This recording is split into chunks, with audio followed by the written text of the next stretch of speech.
What has gone wrong with energy in this country and across Europe? Regulator Ofgem announced an increase in the energy price cap, of course, last week, which will see millions of households pay on average £693 a year more.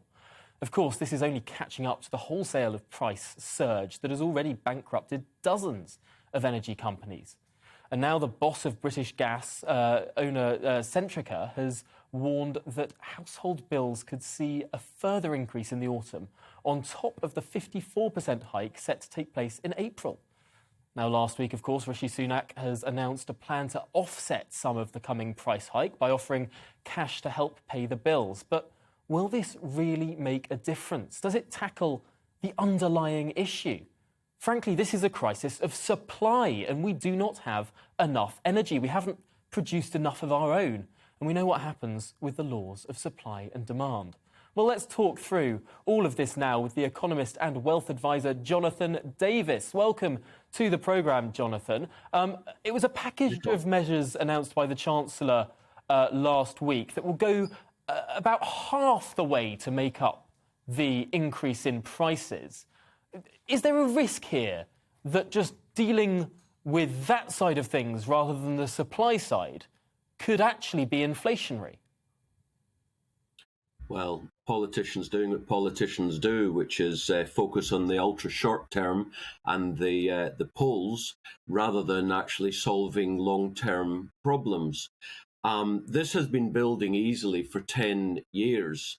Politicians in the UK and across Europe have been talking green, green, green, renewables, solar, wind, and pumping billions, tens of billions of our money into these wholly inefficient energy sources.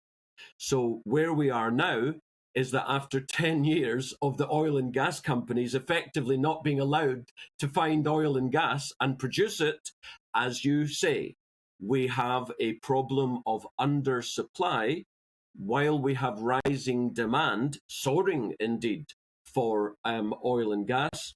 So when, for example, 2 years ago, oil was $20 a barrel, and it's now nearly $90 a barrel, and very similar for gas, well, of course, you're going to get huge price rises. And the politicians are pretending by handing money to people, although much of it is in the form of a loan rather than a grant, pretending that the problem isn't as big as it is. We have a current energy crisis, and I'm afraid to say it will only get worse.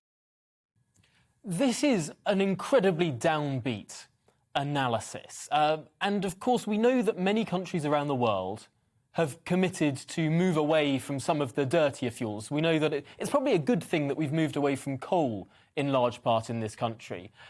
Should we not really go for something like nuclear power now to try and jivvy up the production capacity? Has oil not had its day?